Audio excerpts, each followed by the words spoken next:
সুপ্রভাত, শুভ সকাল, good morning বন্ধুরা। একটা দিন শেষ হয়, আবার একটা নতুন দিনের শুরু।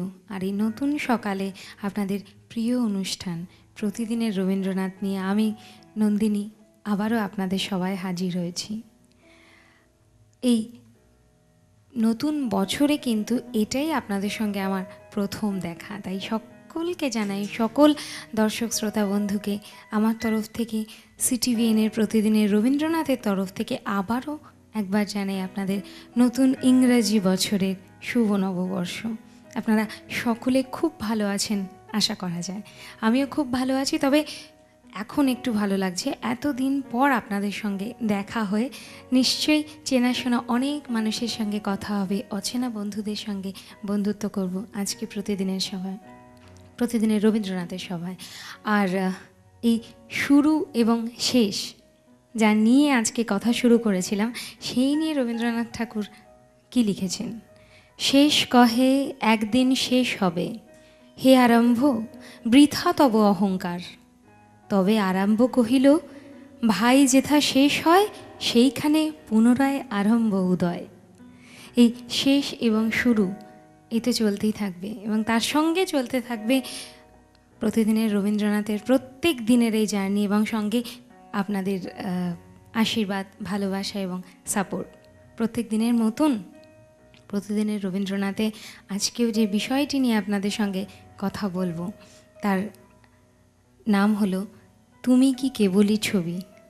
দর্শক শ্রোতা বন্ধুদের শুনেই এটা মনে হতে পারে যে কাদম্বরী দেবীকে নিয়ে লেখা সেই গান তুমি কি কেবলই ছবি নিয়ে বোধহয়, এবং কাদম্বরী দেবী রবীন্দ্রনাথকে নিয়ে বোধহয় আজকের বিষয় এগিয়ে চলবে।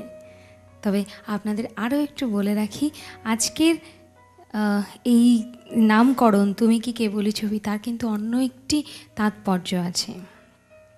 তার অর্থ আমরা যত এগিয়ে যাবে, সময় বয়ে যাবে, আস্তে আস্তে জানতে পারবো। তবে বলি, এটি কাদম্বরী দেবীর ছবি নয়, রবীন্দ্রনাথের ছবিকে নিয়েই লেখা আজকের এই তথ্য। এবং তাতে যেন আমরা সকল পাঠকরাই তাকে বলছি যে তুমি কি কেবলই ছবি হয়ে থাকবে, তোমার যে আদর্শ, তোমার যে পথ তুমি আমাদের দেখিয়েছো, সেই পথকে আমরা অনুসরণ করব না। শুধুমাত্র রবীন্দ্র রচনা বলে কি স্থান পাবে যে কোনো ড্রয়িং রুমের কাঁচের আলমারিতে? এরকম আরও অনেক তথ্য নিয়ে এগিয়ে যাব। তবে একেবারে বছরের প্রথম সপ্তাহে আপনাদের সঙ্গে দেখা হওয়ার আনন্দে আমার যে হৃদয়ের একুল ওকুল দুকুল ভেসে গেছে, সে কথা তো বলাই বাহুল্য, তাই সেই গানটাই গাইব একদম অনুষ্ঠানের প্রথম গান হিসেবে।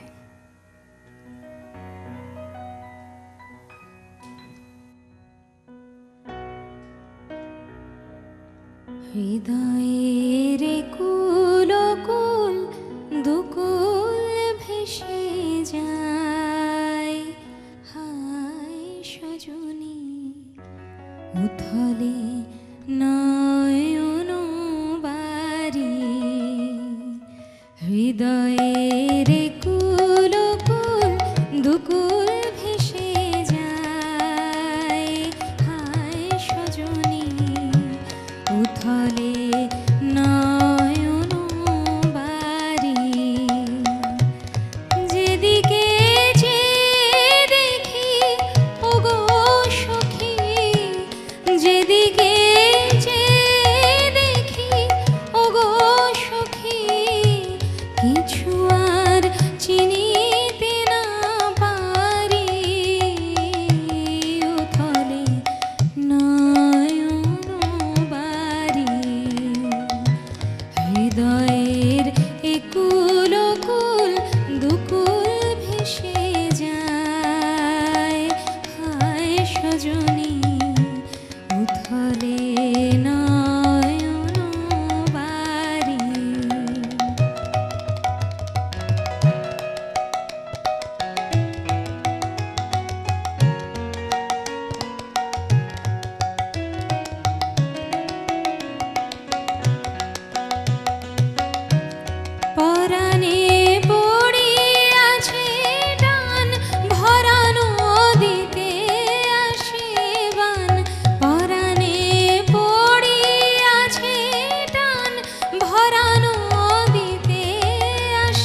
কেন এমন হলো গো আমার এই নবযৌবনে, কেন এমন হলো গো আমার এই নবযৌবনে, সহসা কি বহিল কোথাকার কোন পবনে আমার এই নবযৌবনে, কেন এমন হলো গো আমার এই নবযৌবনে, সহসা কি বহিল কোথাকার কোন পবনে আমার এই নবযৌবনে, হৃদয় আপনি উদাস মরমে কিসের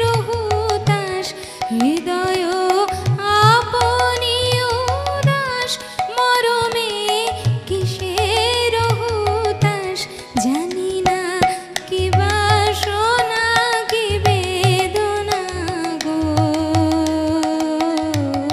কেমনে আপনা নিবারি, হৃদয়ের একুল কুল দুকুল ভেসে যায়, হায় সজনী উথলে নয়ন বারি।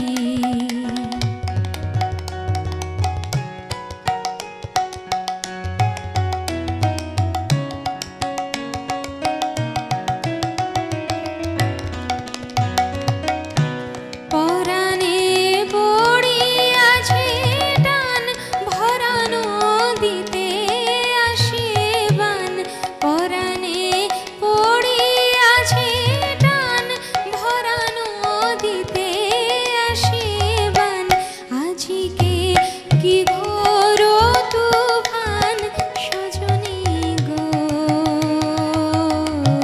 বাঁধো আর বাঁধিতে নারী, হৃদয়ের একুল কুল দুকুল ভেসে যায়, হায় সজনী উথলে নয়ন বারি।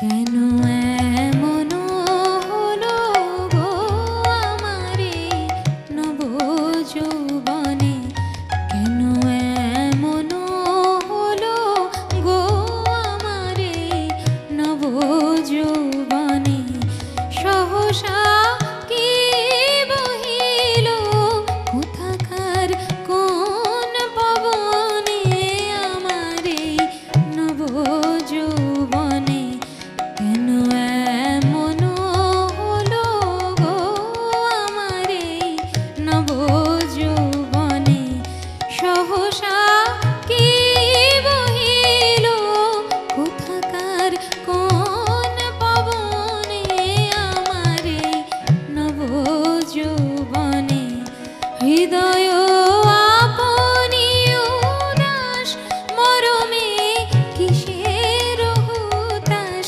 হৃদয় আপনি উদাস মরমে কিসের হুতাশ, জানি না কি বাসনা কি বেদনা গো, কেমনে আপনা নিবারি,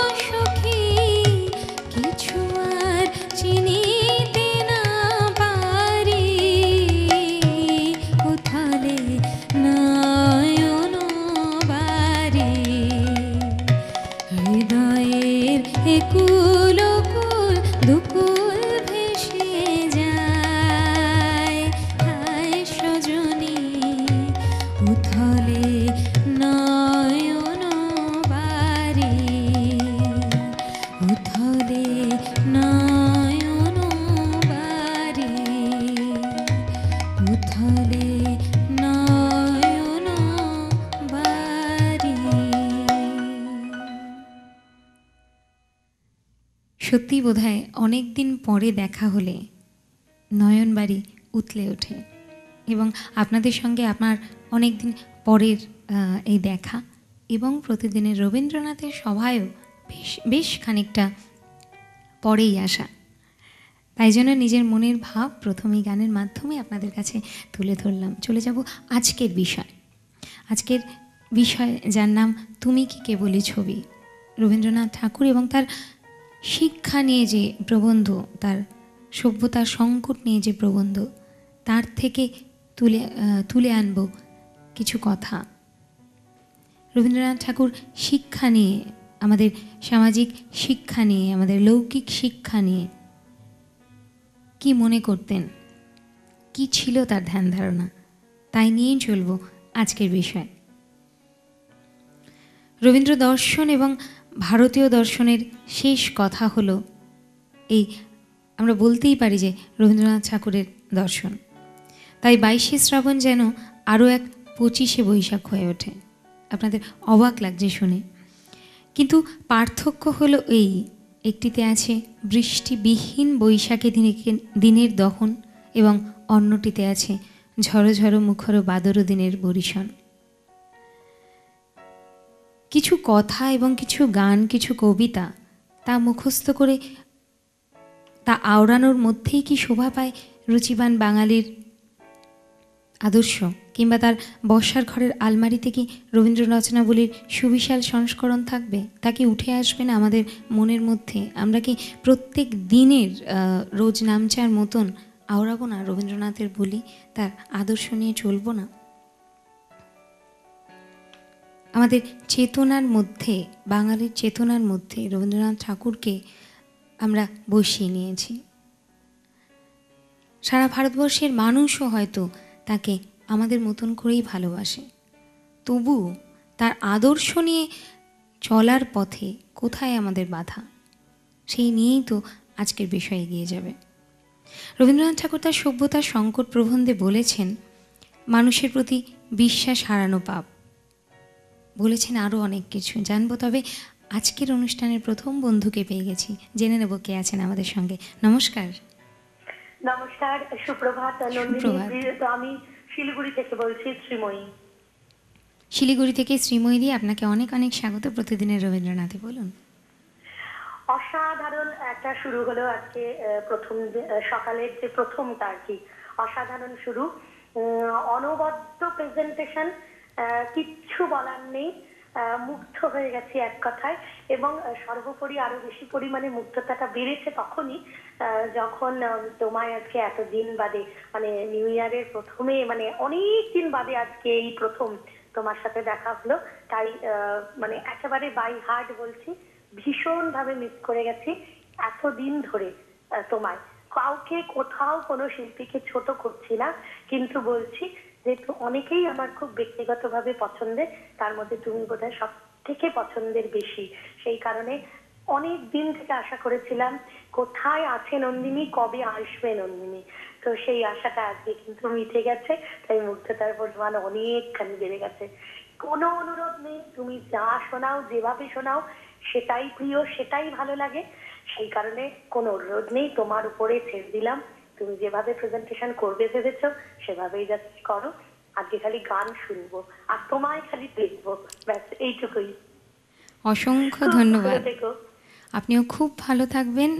আমাদের সকলের তরফ থেকে অনেক অনেক অভিনন্দন, শুভেচ্ছা আপনার জন্য। আপনি প্রতিদিনের রবীন্দ্রনাথের প্রতিদিনের শ্রোতা, এর আগেও দর্শক শ্রোতা, এর আগেও আপনার সঙ্গে আমার কথা হয়েছে, এবং আজকে আরও অনেক বেশি ভালো লাগছে এইটা ভেবে যে অপেক্ষা করেন আপনারা, সত্যি আমাদের জন্য অপেক্ষা করেন। আমরাও তো সেই অপেক্ষায় থাকি, আর আপনাদের এত ভালোবাসা, এত সাপোর্ট, এগুলো ফেলে যাই কোথায়, তাই তো ছুটে আসা।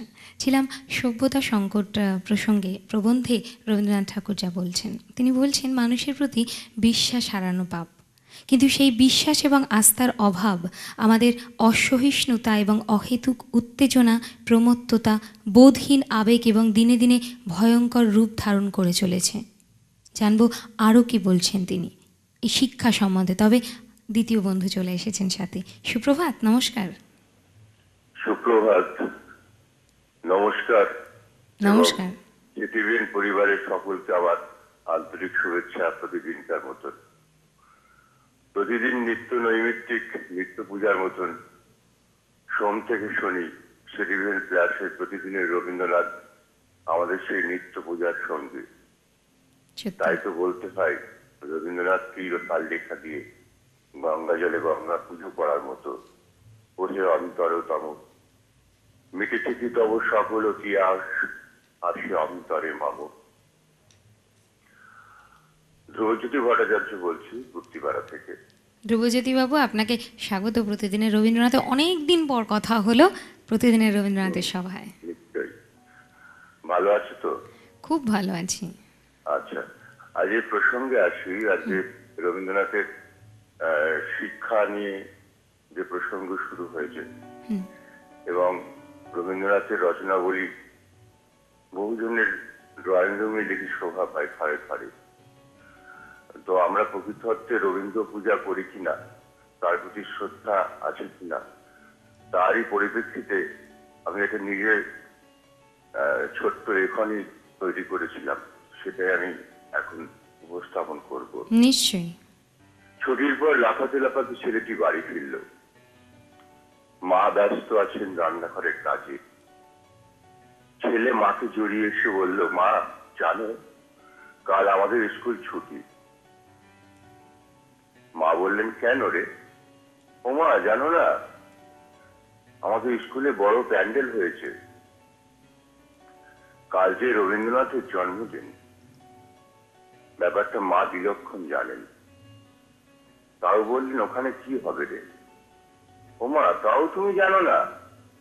ওখানে কাল রবীন্দ্রনাথের জন্মদিন পালন হবে। ছেলে জিজ্ঞাসু দৃষ্টিতে মার দিকে তাকিয়ে বললে, মা জন্মদিন পালন কি? তখন মা বললেন, আমরা রবীন্দ্রনাথকে স্মরণ করব, আমরা সব মহামানবকে তার জন্মদিন স্মরণ করি। ও, দুর্গা ঠাকুর কালী ঠাকুর পুজোর মতো? মা বললে, ধ্যাত বোকা, ওরা কেউ ঠাকুর নন, মহামানব। পরের দিন ছেলেটি আনন্দ করতে করতে স্কুলে গেছে। কত গান, কত কবিতা, কত নাচ দেখেছে। নিজেও একটি মালা কিনে রবীন্দ্রনাথের প্রতিকৃতিতে দান করেছে। তারপর বাড়ি ফিরে এসেছে। পরের দিন স্কুল থেকে কাঁদতে কাঁদতে ছেলেটি বাড়ি ফিরল। মা বললেন, কাঁদছিস কেন খোকা, কাঁদছিস কেন? তুমি কেন বলেছিলে ওরা কেউ ঠাকুর নন, ওরা মহামানব? তবে কেন ওরা রবীন্দ্রনাথের ফটো আবর্জনা স্তূপে রেখে দিয়েছে আর মালাগুলো ছড়িয়ে আছে এদিক ওদিক যত্রতত্র? মায়ের চোখ জলে ঝাপসা হয়ে আসলো। ছেলেকে জড়িয়ে ধরে ভাবতে থাকলে, একদিন একদিন এমন দিন আসবে যেদিন প্রতিটি দিনই হয়ে উঠবে 25শে বৈশাখ, 12ই জানুয়ারি, 23শে জানুয়ারি।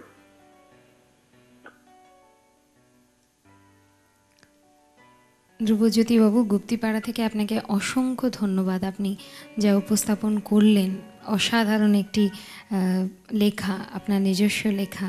প্রতিদিনের রবীন্দ্রনাথের সভায় শুধু যে আমরা রবীন্দ্রনাথ ঠাকুরের স্তুতি তো নিশ্চয়ই করি, তার কথা, তার গান, তার রচনা সব রকমভাবে আমাদের মনে যেভাবে বাসা বেঁধেছে আপনাদের সামনে তা তুলে ধরার চেষ্টা করি। তবে সাথে সাথে যারা ফোন করেন তারা এত সুন্দর কথা বলেন এবং তাদের প্রতিভাও কিন্তু আমরা জানতে পেরে যাই, লুকোনো থাকে না কিছুই।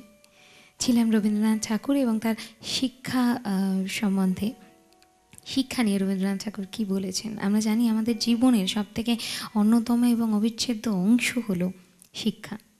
বর্তমানে যে দিকটি শিক্ষার লক্ষণীয় তা হলো চাকরি।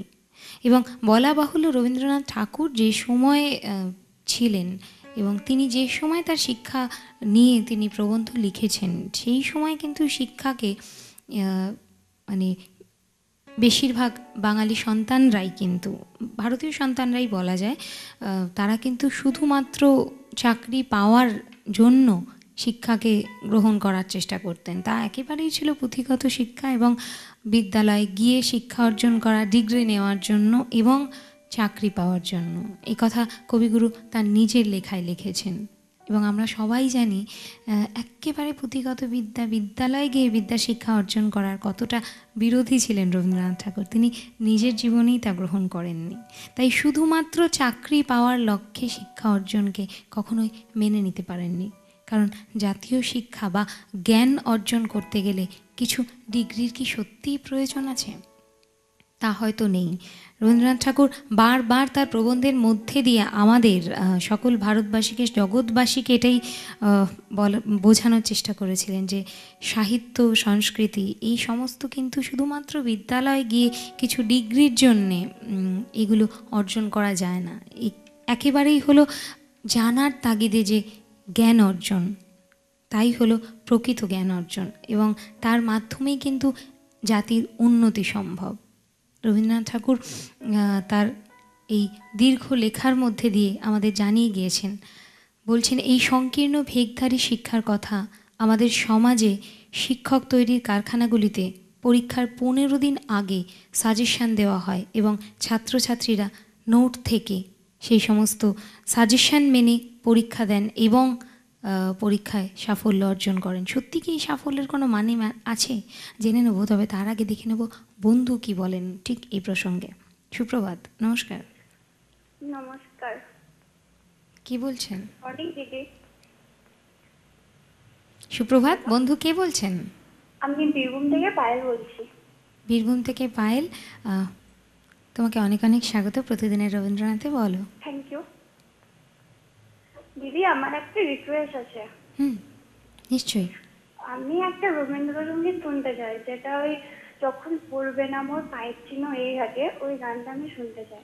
নিশ্চয়ই চেষ্টা করব, সঙ্গে থাকো। এবং আজকের দিন আনফর্চুনেটলি ফোন লাইনটি কেটে গেল, না হলে নিশ্চয়ই তোমায় জিজ্ঞাসা করতাম। তুমি দিদি বলছো তুমি পড়াশোনা করো হয়তো, তো আজকের এই শিক্ষা সম্বন্ধে তোমার ধারণা সত্যিই জিজ্ঞাসা করতাম।